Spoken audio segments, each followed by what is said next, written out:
Endowment for Middle East Truth's weekly webinar featuring foreign policy expert John Hanna. My name is Laurie Regan, and I am Emmett's New York chapter president and a board member, and I thank you all for joining this afternoon. As many of you who follow our work and recent webinars are aware, we have been paying particular attention to issues surrounding the Islamic Republic of Iran and its quest to obtain nuclear weapons while promising to wipe Israel off the face of the map.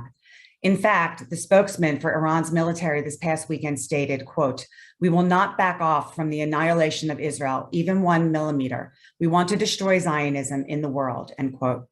I'm therefore extremely delighted to have John Hanna join us this afternoon and share his knowledge and insights on Iran's nuclear and terror threats and their implications for the US, Israel, and their allies. I've followed John's work for years, and he truly is one of the most brilliant foreign policy analysts working today. While yesterday was Giving Tuesday, for those who have not yet made a donation to support the critically important work that we at Emmett do, which is centered around the survival of the Jewish people, both in Israel and in the diaspora, as well as maintaining strong US national security, I urge you all to visit our website at www.emmettonline.org and consider making a financial donation, as it's your support that helps us to be able to continue our work, including our important and informative weekly webinars and other programming. So I'm happy to introduce this afternoon's esteemed guest, John Hanna. John is a senior fellow at the Jewish Institute for National Security of America's Gemunder Center for Defense and Strategy. John served in senior foreign policy positions for both Democratic and Republican administrations, including as former Vice President Dick Cheney's National Security Advisor from 2005 to 2009, and as Vice President Cheney's Deputy National Security Advisor for the Middle East from 2001 to 2005.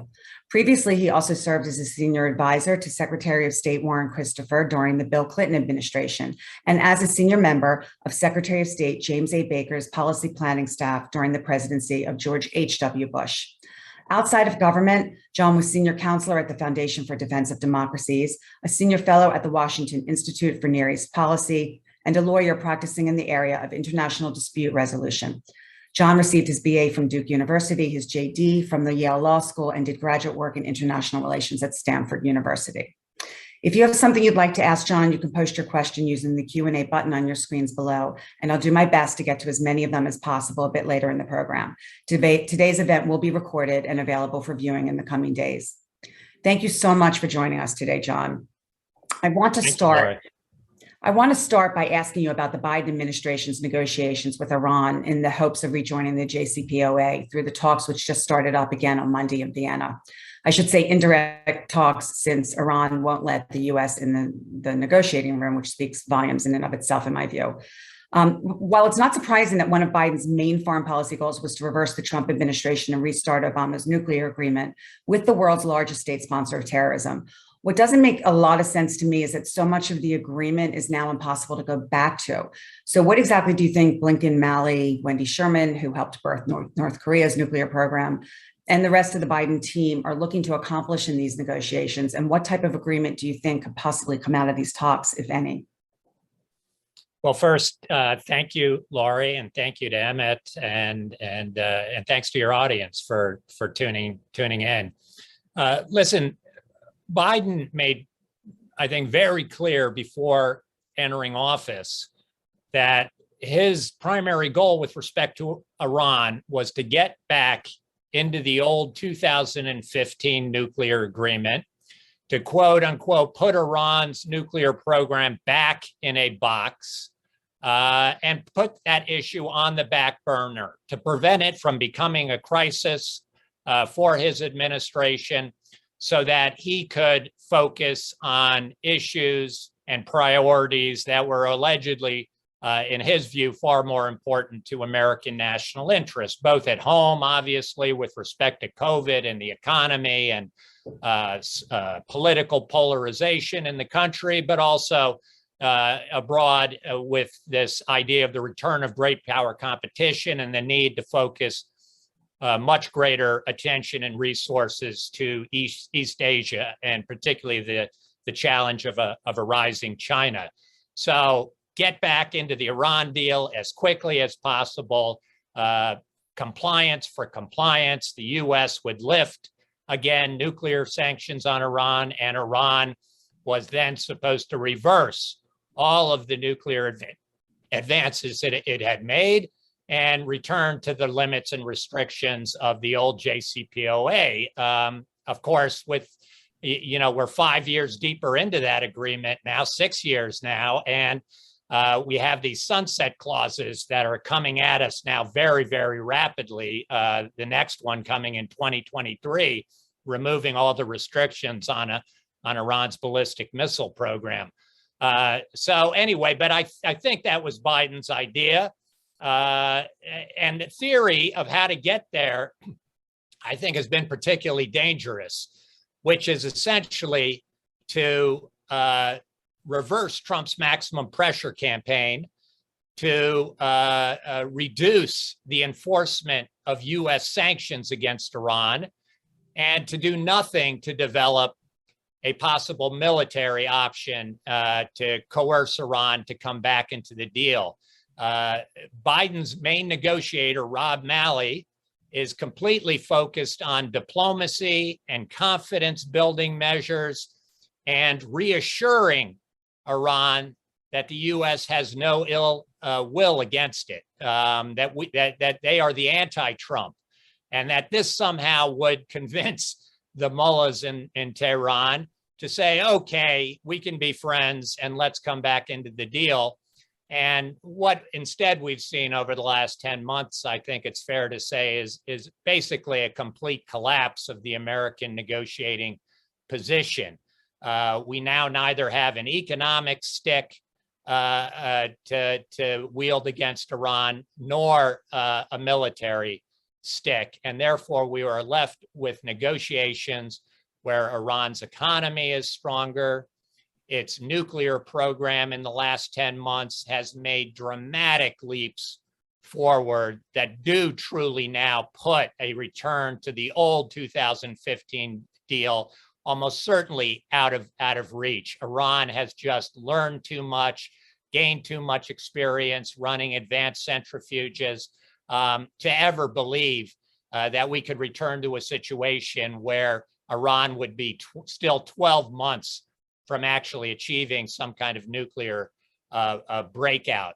And at the same time, Iran, of course, over the last year has also been perfectly willing to escalate its attacks and terrorism in the Middle East itself, including against American troops, with almost no serious response from the Biden administration.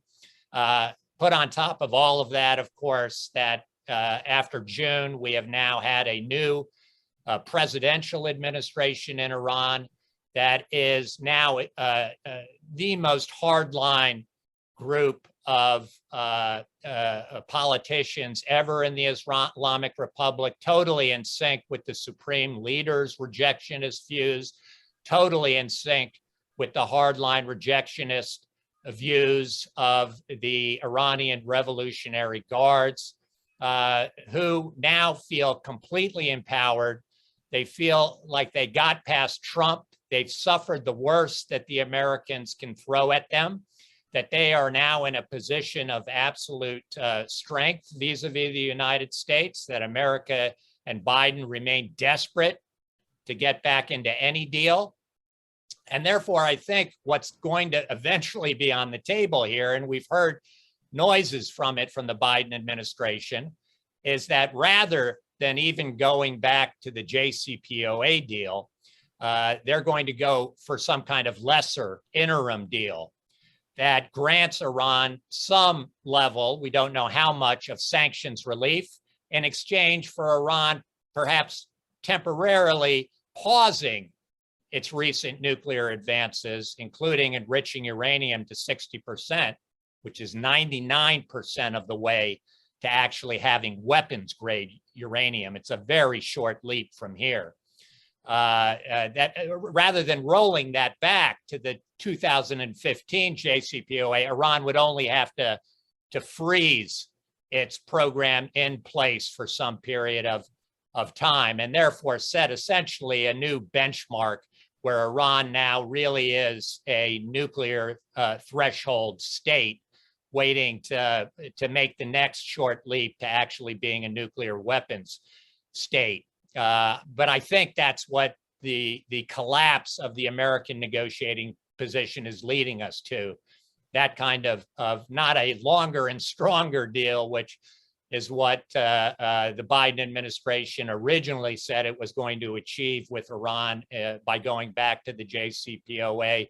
But instead, we're going to end up with an even shorter and weaker deal with the Iranians, in which we then really will be pushed into a corner of having two choices, which is to allow Iran to be a nuclear threshold state with all that implies for the destabilization of the Middle East and the collapse in American position in the world, given the fact that 3 or 4 presidents now have said that stopping an Iranian nuclear bomb is a vital interest of the United States. But that's where we'll be, and with the other choice only being some kind of military intervention to stop Iran, which, unless we get incredibly lucky, is going to be even in the best circumstances, probably an incredibly bloody and destabilizing affair. But I fear that's where 10 months of the Biden administration has now left us facing this absolutely awful choice.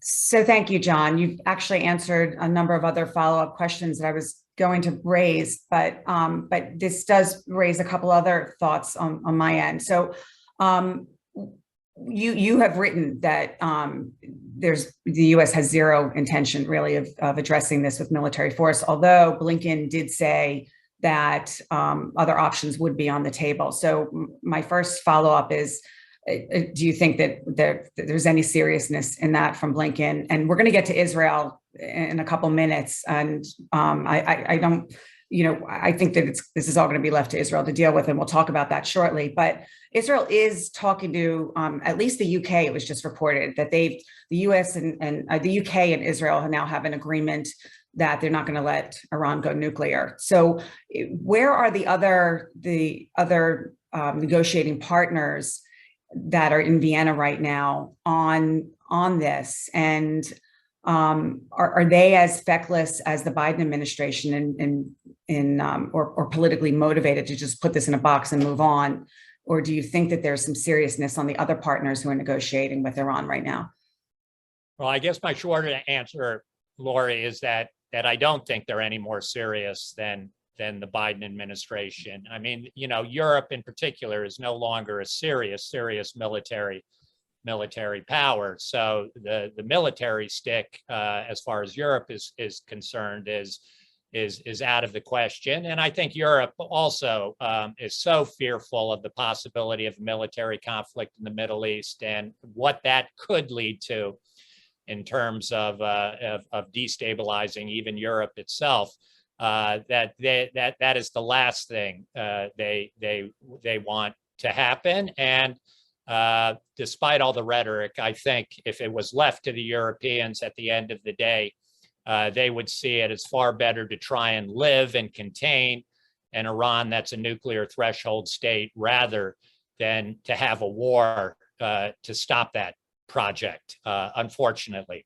The one thing the Europeans do have, and I think this is something that we have to work toward, is that given that they are still members of the JCPOA in good standing, the Europeans still have available to them under the JCPOA and that UN resolution that enshrined the JCPOA, they have available the unilateral snapback option of all UN sanctions on Iran.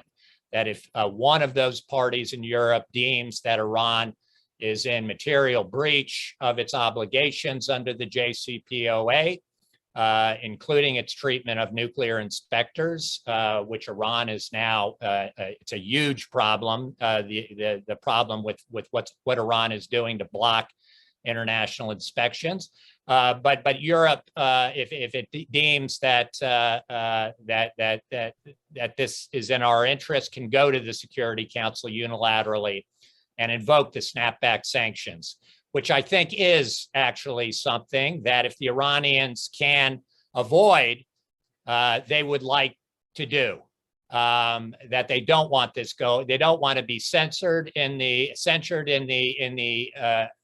International Atomic Energy Agency Board of Governors meeting, that they worry about that, and Europe is threatening to call another meeting, an extraordinary emergency session of the IAEA in December if Iran does not resolve its problems with the IAEA and the inspections issue. That Iran wants to avoid that, because from the IAEA, if there's a censure resolution, the next step is the Security Council, and then you really do perhaps have the threat of Europe or Great Britain invoking unilaterally snapback in a way that neither the Russians nor Chinese could block. I think that is a stick we have in our hands, and we ought to be really developing that as part of a plan B with the Europeans. And then the military planning and the covert action planning are also, I think, need to be absolutely essential components of that Plan B strategy going forward. I would say that for the most part, while there's been a lot of talk about Plan B, even from the Biden administration, if these nuclear negotiations don't succeed, right now, everybody will tell you that's talking to the Biden administration that they just don't see it.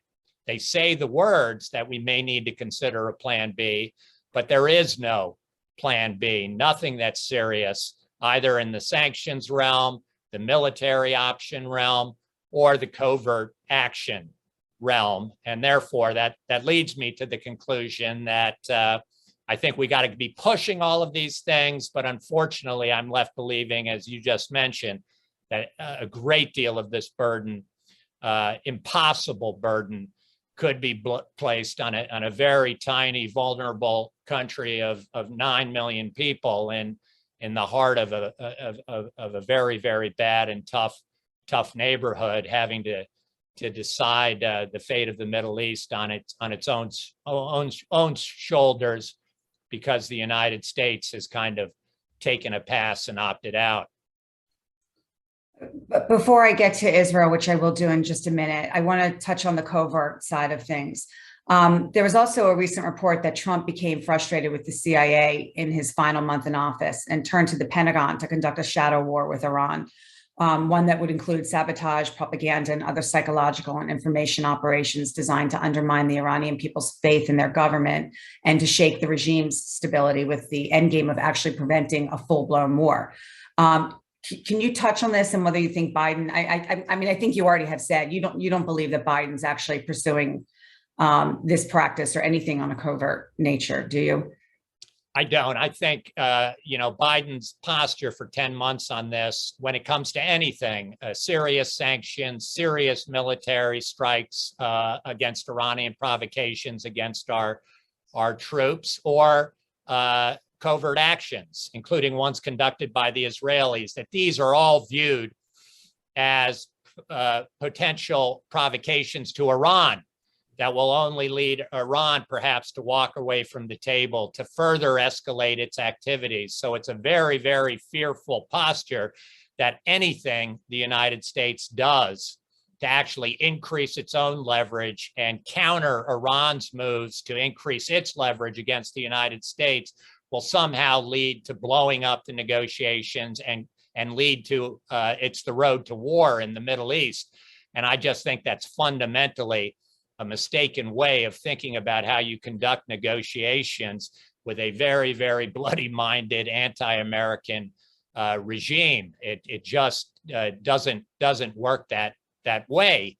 I give some, going back to the Trump administration, I don't know exactly how forward-leaning the United States ultimately was on the covert action side. What I do have a clear sense of is that they gave an absolute green light, and whatever behind the scenes support they could give to what Israel was doing. And if you look at what Israel did in Iran over let's say the past 3 years, since 2018, when they got that nuclear archive out of Iran, which was an unbelievable operation that if you sort of proposed it in a novel, people wouldn't have believed it was in any way, shape, or form possible for a country to do that. But then Israel, on top of that, in the succeeding years, including up to earlier this year, I think 4, 5, 6 major operations against the Iranian nuclear program, against the top Iranian nuclear scientists,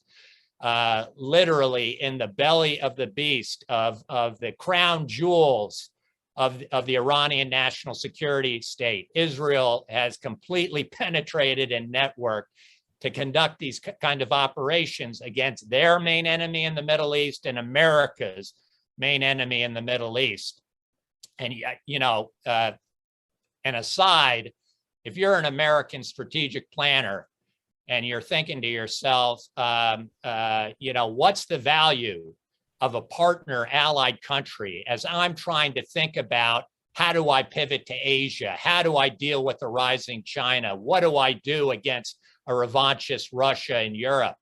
Who's going to take care of American interests in the Middle East? There is literally only one country that can do that, that is doing that is the boots on the ground, that is destroying thousands of targets, Iranian targets inside of Syria, that is destroying targets inside the Iranian nuclear program to set it back.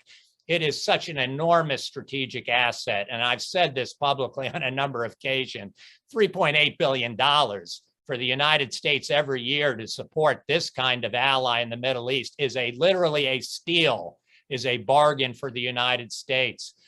God willing, we had a similar country in Europe that could operate that way inside of Russia, or in Asia that could do it against China. But I unfortunately have a sense that the Biden administration is now taking the opposite view, that we don't even support these kinds of operations, but we actively oppose them because we think that it'll disrupt Biden's own strategy to move the Iranian nuclear issue off the front burner. Well, so this is a good transition into my next question. In October, you penned a column entitled "Israel Needs Weapons to Stop Iran's Bomb." And I will post the link in the chat column for everybody to be able to read that. And please send that to your congressional representatives because it's a critically important column, John. You concluded, quote, "Given the unprecedented threat to Israel's existence that an Iranian nuclear bomb would entail, the United States should do everything in its power to arm its closest Middle Eastern ally, which could very soon be the final obstacle standing between Iran and the bomb," end quote. Can you spend a few minutes discussing the situation facing Israel, which is surrounded by Iranian terror proxies in Syria, Lebanon, Iraq, Gaza, and Yemen, and also discuss whether, given the fight over the funding for Iron Dome and the Democrat Progressive Caucus's pushback on that, whether you think a Democrat-controlled Congress will actually supply Israel with the weaponry needed for a successful strike against Iran that would also lead to the least amount of damage to Israel and its civilians? Well, this is it's a horrible subject to have to think about, Lori. Again, it's obviously not the preferred way to go, to actually leave this on the shoulders of Israel, to have to deal with a country of 85 million people developing nuclear capabilities, the largest ballistic missile infrastructure in the Middle East, and as you've said, now essentially encircling Israel and other American allies in the Middle East with literally a ring of fire. Thousands of missiles, rockets, drones, and items, now projectiles of increasing accuracy. That is, these missiles and drones are able now, you don't have to fire 20 of these things at an Israeli target in the hopes of having one hit them. You can fire 20 and have relative certainty now that they are going to actually hit 20 different targets. So it's having these kinds of precision weapons in their arsenal, which Iran is actively now has a project to try and build up around Israel's periphery, these precision weapons, Hezbollah already, I believe, has hundreds of these kinds of missiles and rockets, and may be on its way to acquiring 1,000 or more. And because they are so accurate and so able to take out with a single missile and a large warhead critical targets in Israel, when you're talking about these small countries in the UAE, in Israel, you're not talking about a large number of targets you would have to disable to actually bring society and the economy to a standstill. And that's now what Iran is building up around Israel, particularly in Hezbollah with its 130, 150,000 rockets, missiles, drones, depending on how you're counting. And again, hundreds of them of increasing accuracy, and ability, even with Israel's amazing layered missile defense system, Hezbollah almost certainly has an ability to overwhelm that system. In the 11-day war in Gaza, Hamas fired 4,000 projectiles at Israel. You could be looking at 3,000 to 4,000 projectiles a day coming from Hezbollah in a war against Iran, in which even Iron Dome at 90% accuracy, it only obviously takes firing 10 of these things at Israel to have some certainty you can overwhelm and hit a target in Israel that's critical to the country's functioning. So that's a huge problem. I think the Iranian strategy has always been to essentially build up sufficient firepower around Israel that a war, an Israeli strike to destroy the Iranian nuclear program will lead to such massive retaliation against Israel, primarily by Hezbollah, that Israel will essentially be deterred from ever taking that first step of acting against the Iranian nuclear program. Iran's trying to create the same situation in the Levant against Israel that North Korea essentially set up against South Korea, that they now, with all of their rockets and missiles, essentially hold Seoul, a city of however many, 12 million, 14 million, I don't even know what the population is, hold that hostage, assure yourself you can probably kill 1 million South Koreans as well as American expatriates in a very short amount of time, and essentially deny the Americans and South Koreans any thought of launching a first strike against the North Korean nuclear program. And it basically worked, because North Korea had that threat against South Korea, and it basically eventually walked its way into having a full-fledged nuclear weapons program, despite countless American warnings and threats of several presidents that they would never allow North Korea to get a nuclear bomb. We're facing now that same situation in the Middle East. Israel is now being put to that kind of choice, that if they act against the Iranian nuclear program, even if they're able to do significant damage to it, the Iranians now believe that they can threaten Israel with massive destruction that essentially will knock out enough critical civilian and military infrastructure projects in Israel to bring the society to a standstill for a significant length of time, as well as obviously kill an awful lot of people in Israel. It will be a horrific conflict, almost no matter how you slice it. As good as Israel's missile defenses are, as good as its ground forces and air force will be in operating preemptively against Hezbollah targets and missile launchers, there's no way that this is not likely to be really horrific for America's most important strategic ally in the Middle East. And therefore, we all should have an enormous interest in avoiding that scenario from ever occurring, which is why I think it's imperative that America, if we're not going to develop our own serious military option, if we're now putting that to the side, we do, at least in terms of building leverage, to try and coerce Iran into a more serious negotiation to stop and delay its nuclear program. We've got to actually at a minimum, provide Israel with a overwhelming, serious capability that they could say to the Iranians, you may be able to do a lot of damage to us, but your nuclear program is the real existential threat, and we can set it back by years and years. We have the capabilities to do that. I think we should do that. I think it increases our leverage. It actually would help strengthen our hand in any kind of negotiation with the Iranians. But in the meantime, I think with this prospect of war out there that Israel might have to do it, we have every interest in making sure Israel can do the job, as close as possible to as well as the American military could do it. And then in the subsequent retaliation and war that occurs, that Israel's able to end and conclude that war as quickly as humanly possible to minimize the damage to Israel.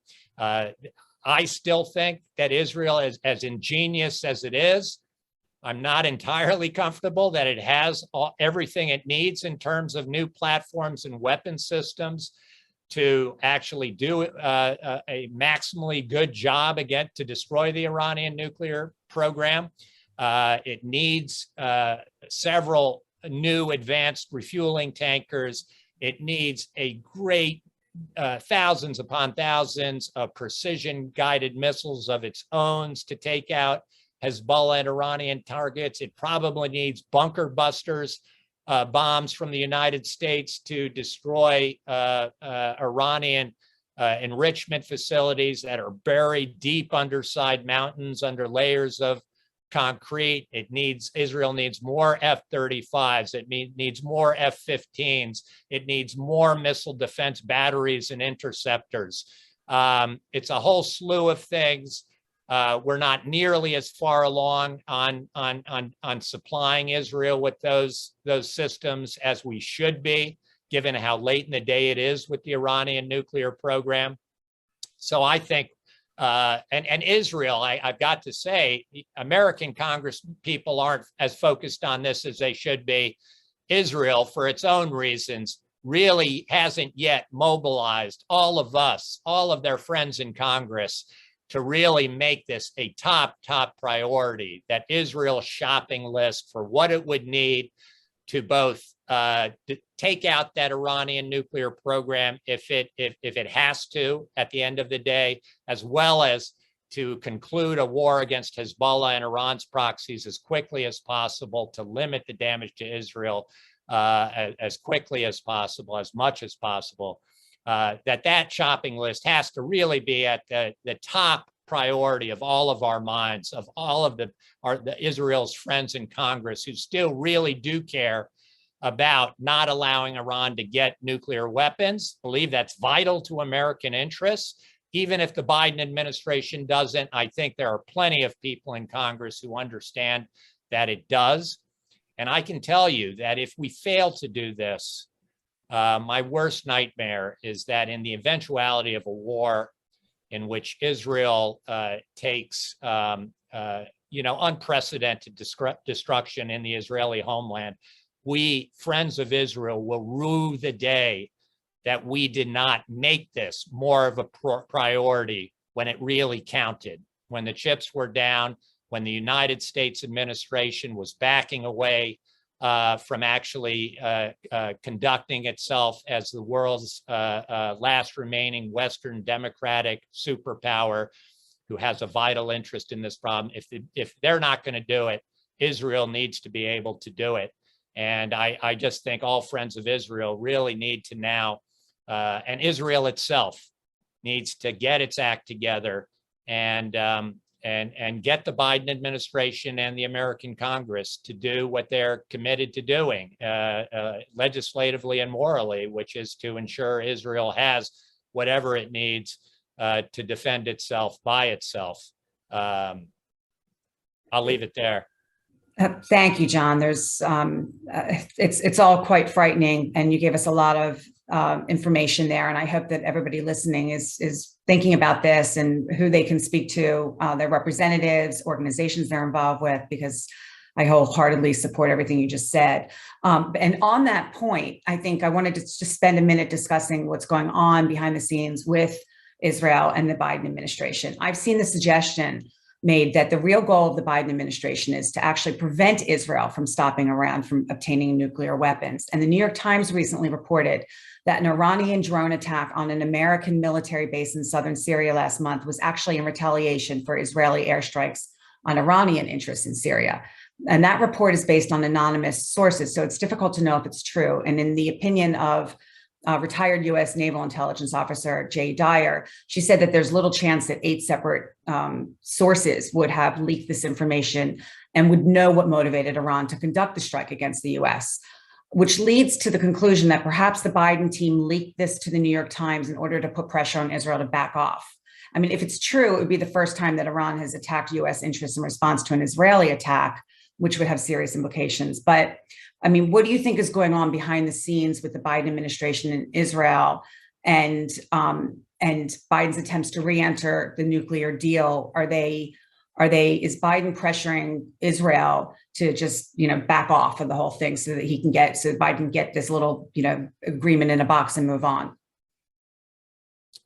Yes, I do. I think that that these leaks are part of an active campaign to try and convince the Israelis that their activities against Iran right now are not helpful, and that they're actually, while tactically some of the Israeli operations may be successful, they're actually leading Iran to behave worse and to actually escalate its malign activities. We of course had this report, which I tend to credit. Actually, I've talked to enough Israelis and I think the IDF believes that the reason the Iranians attacked American troops in southern Syria was because in response to a major Israeli attack on Iran inside of Syria just prior to that. And as you say, that's a scary proposition. When the day the Iranians believe it's safer to attack the United States and to try and kill American troops than it is to retaliate against Israel,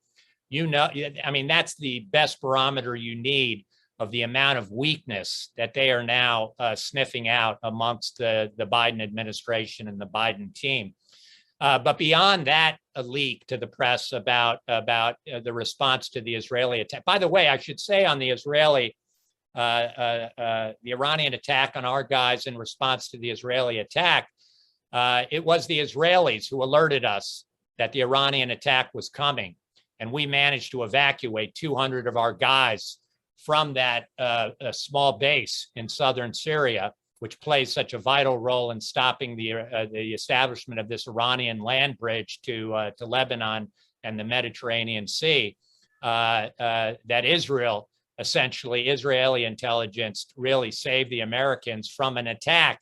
Multiple drones, sophisticated drones at different points attacking the U.S., that this was intended to kill Americans, which is, again, just absolutely brazen and tells you a lot about how strong a position the Iranians think they are in, because that they can, in the lead up to a nuclear negotiation, they're attempting to kill Americans while Biden is making every effort to not provoke Iran, to stop our ally Israel from doing things that could make life more difficult for the Iranians, to not go forward with a censure resolution in the IAEA to condemn Iran's obstruction of international inspections. It's polar opposites of how of how to negotiate. One is a very Western, I would say, kind of liberal,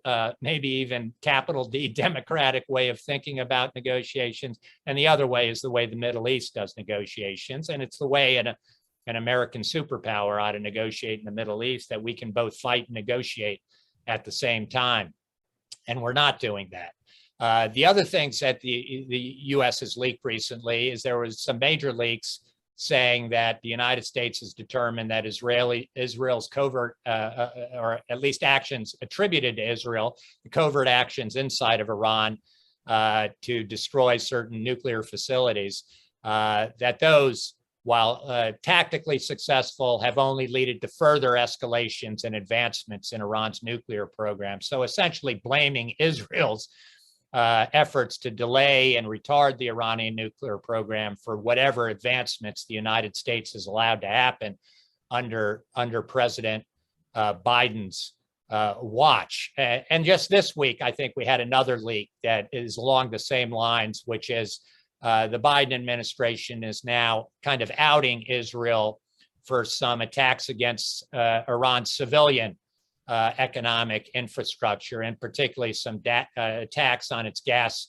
distribution networks that essentially shut down Iranian gas stations and clearly had a lot of the Iranian people blaming their own government's mismanagement rather than anybody who was hacking into their cyber networks. But Israel hadn't claimed that attack, and the Biden administration again leaked to the New York Times that Israel was engaged in this kind of activity. So I think while at a surface level, the Biden administration has been particularly interested in not having an open fight with this new Israeli government, if only because it sees the only option to this government is a new Bibi Netanyahu government, and that's the worst of all possible worlds in the Biden's mind that he wants to avoid. So while he'll try and be as polite as possible in public, I think you're gradually seeing a whole variety of data points that suggest the administration, while it continues to completely give the terrorists in Iran a pass, who are rapidly building up to a nuclear weapons capability, they're increasingly taking off the gloves when it comes to our friends and allies in the region who are at the front lines of having to face this Iranian aggression and trying to actually do something about it, instead of welcoming those moves as a major way of building up American and Western negotiating leverage with the mullahs.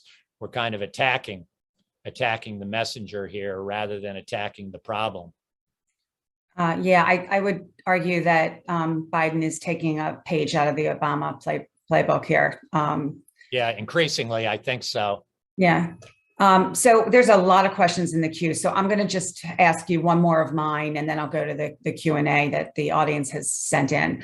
You talked about the land bridge, and so I want to just touch on Syria, because I think that's an important part of the land bridge that Iran has built.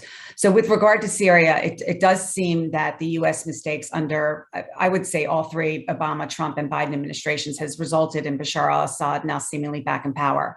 I mean, in fact, the foreign minister of the UAE and Assad recently met, leading to State Department spokesman Ned Price expressing quote unquote concern. The UAE apparently notified the US ahead of the meeting, explaining their belief that embracing Syria would help distance it from Iran. Bahrain has reopened its embassy in Damascus. The Algeria foreign minister expressed interest in the Arab League allowing Syria back in after being thrown out a decade ago, while Egypt announced its willingness to allow Syria back in.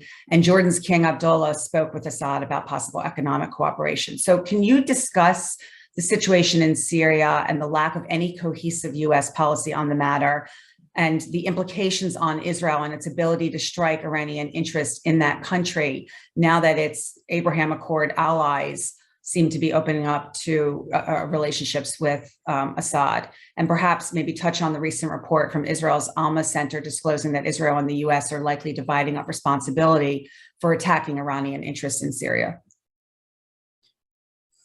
Well, on that latter point, I think that's been probably the case now for several years, certainly under the Trump administration, that I think the president undertook a couple of strikes against Assad in Syria when he used chemical weapons. But as far as the Iranian threat inside of Syria, there wasn't much that the United States did other than a massive economic sanctions campaign. But I think it was left to Israel then to actually be the tip of the spear in stopping Iran's entrenchment inside of Syria and stopping Iran's precision missile project proliferation in particular to Hezbollah.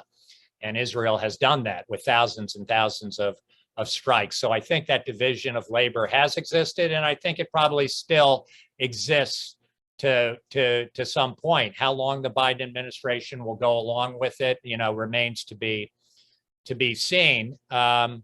But I mean, in Syria, Assad has won. The Russians have essentially won, and the only remaining question is for us and for Israel is has Iran won as well? Iran has clearly been was a major factor in saving Assad.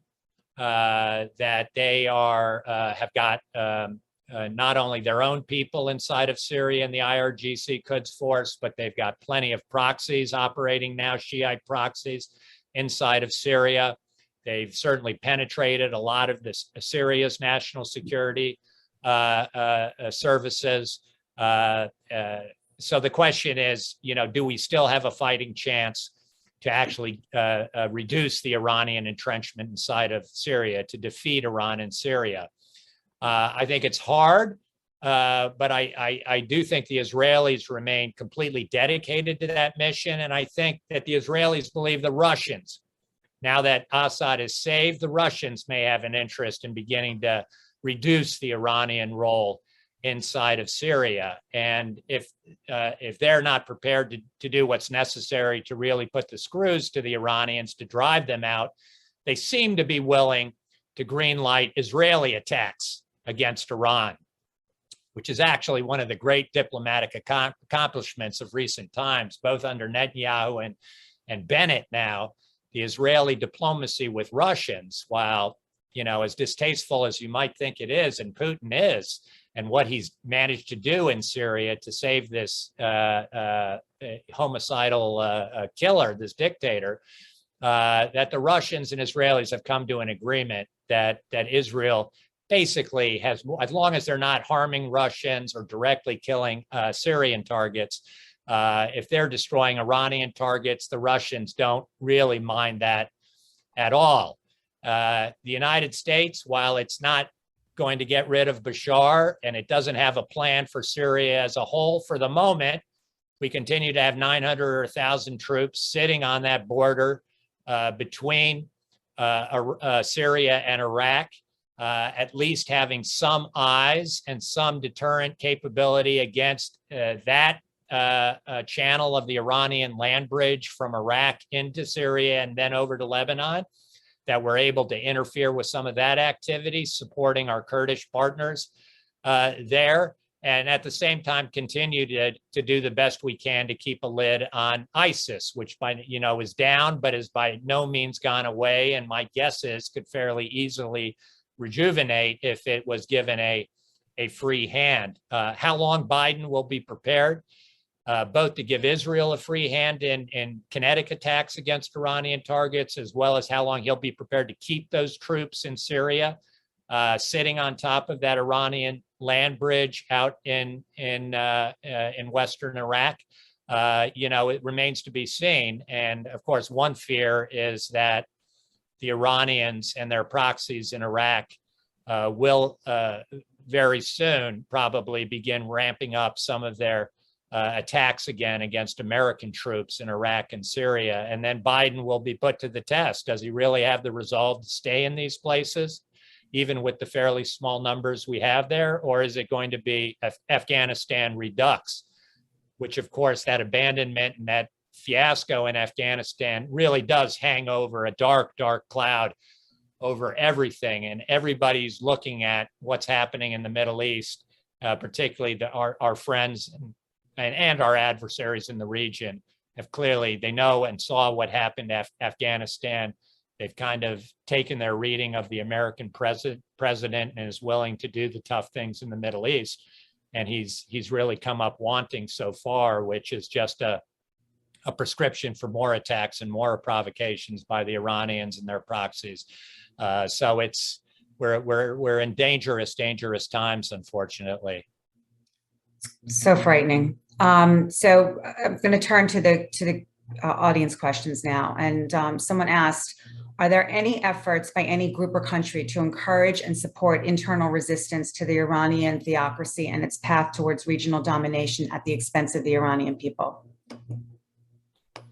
I don't see it, unfortunately. I mean, it is, it's worth remembering that even as we had all of this happening in terms negative things in terms of these negotiations in Vienna with the Iranians and the advancements in their nuclear program, that the one truly bright spot we have is the Iranian people continue to tell the world how awful and hated this regime is.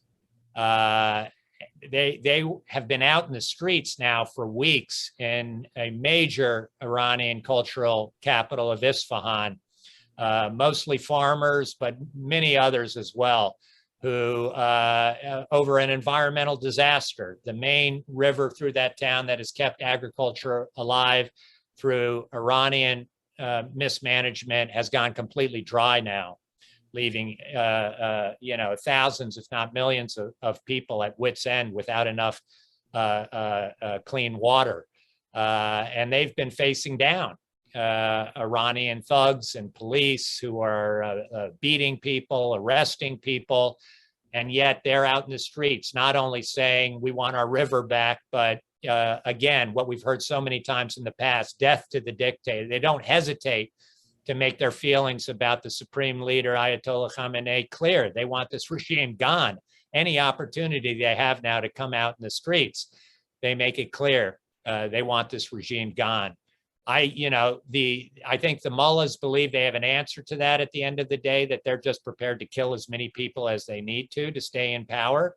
And right now, there's no evidence that either their Iranian Revolutionary Guard force, their intelligence services, or the Basij are cracking. But it could happen. I do think it's a major pressure point that the Iranians do worry about the revolution internally, that might be the way that they get brought down.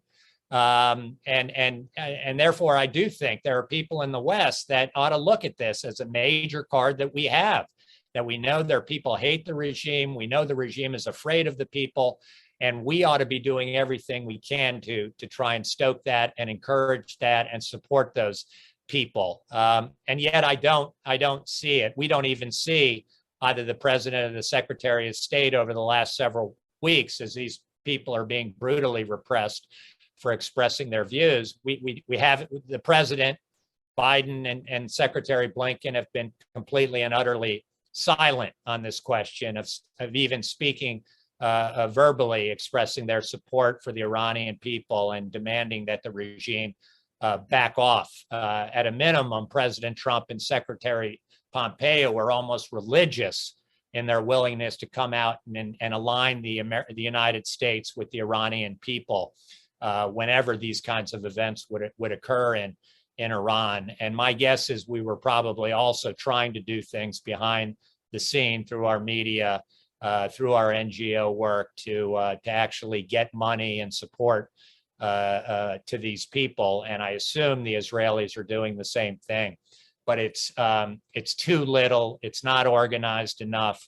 We're not really leveraging this. And I have, at the moment, again, because I think the Biden administration, like the Obama administration before it, would see this as such a huge provocation for us to actually come out in support of the Iranian people, that it so threatened to disrupt their precious nuclear negotiation that right now is going nowhere, that they won't touch this issue of even having public statements in support of the Iranian people. It does remind you of 2009 and the Green Revolution, when President Obama for weeks and weeks refused to come out and say word one about these poor people that had an election stolen from them in broad daylight, and then were getting mowed down and brutalized by the Iranian security services in just the most brutal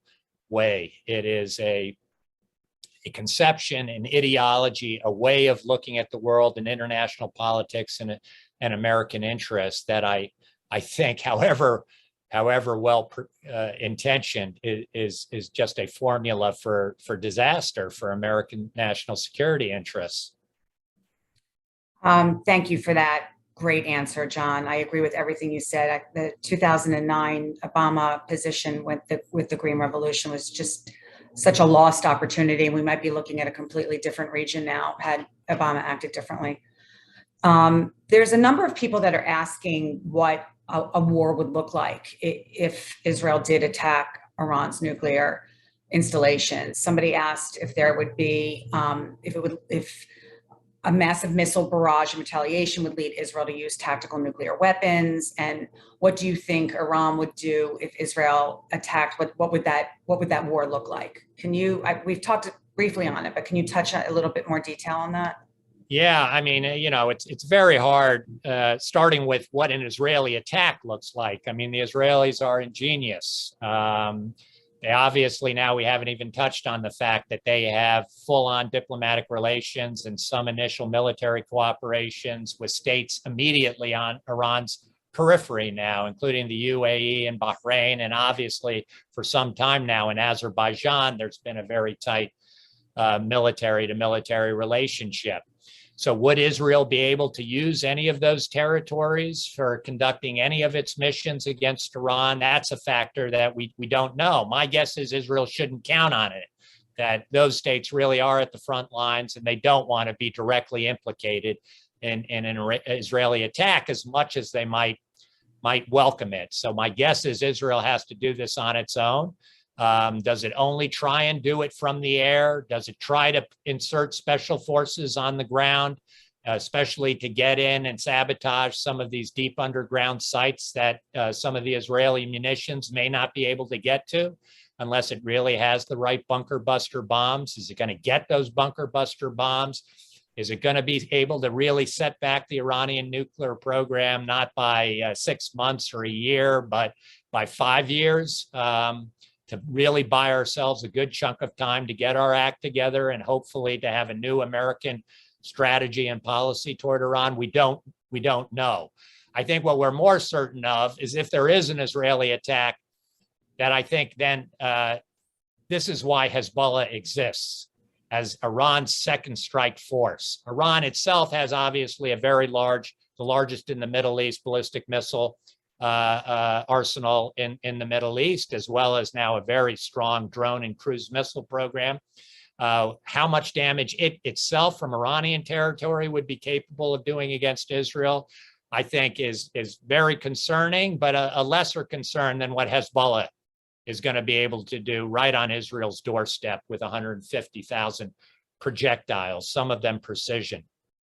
On the precision, the real question, I mean, Israel's air defenses can do an amazing job. If David Sling and Arrow are anywhere near as effective as Iron Dome has been, somewhere at that 80 to 90% level, against dumb rockets and dumb missiles, combined with whatever Israel's going to be able to do preemptively on the ground in southern Lebanon to destroy as many Hezbollah missiles and launchers as possible. With dumb rockets and missiles and drones, I think Israel will be okay. But if Hezbollah now has a significant quantity of precision missiles, then we're talking about a much different game in terms of the amount of damage that could happen to Israel. Somebody did a study looking at open source available on Greece, a country that's about the same population size as Israel, much larger territorially than Israel, but the same population. And when they counted up all the strategic civilian critical infrastructure targets in Greece, water, electricity, telecommunications, airports, fuel facilities, I think they were only able to find about 30 that they thought would critical. If you could knock those offline, you would make, for some significant period of time, life in Greece unbearable for its civilian population, bring its economy to an utter standstill. Israel's a lot smaller than Greece, but even this guy said, even if you increase your error factor by a factor of 3, say there's 100 or 150 targets in Israel. If Iran has 150,000, or Hezbollah has 150,000 projectiles to throw at Israel, some quantity of those, 500, 1,000, are precision, able to put large warheads very directly on targets. If you fire one precision rocket and 9 dumb rockets at Israel. I mean, Iron Dome's going to probably miss one of those, especially if you got 3,000 or 4,000 incoming projectiles a day. Is it going to be able to pick out those precision weapons and stop them from doing maximum damage? We don't know, but it all leads you to believe this is going to be potentially a very, very dire situation, no matter what. How Israel would respond in that circumstance, I think, there's now talk in Israel about whether or not the Israel's nuclear option under the basement needs to come out of the basement. I'm still not sure it does. I still think it serves Israel's interest for everybody to know about it, but Israel not to brandish it. But I think the Iranians ought to know that Israel has a massive missile force of Jericho rockets that are capable of striking Iran. It doesn't only need its Air Force, and it's got some fairly effective German submarines that are armed probably with nuclear warheads that are capable of traversing the Persian Gulf right off the Iranian coast, that are a second strike capability to take care of Iran. Of course, these are really doomsday Dr. Strangelove-like scenarios that you begin to get in, but you have to think about the unthinkable in these situations, because the situation really is now so terribly, terribly fraught. Unfortunately, we're going to have to end, and I still have questions that are flying in, and I apologize to everybody watching that we didn't get to all of the questions that you have. John is, as I started this out, brilliant, a wealth of knowledge, and we could probably talk all afternoon about these issues and still not touch on everything. So I can't thank you enough for taking the time, John. I know how busy you are. Please, everyone, follow John's work. I did put the link in the chat to the article that I made reference to and that John was just discussing some of the points he raised in that. And please follow the work of JINSA. It's a wonderful organization.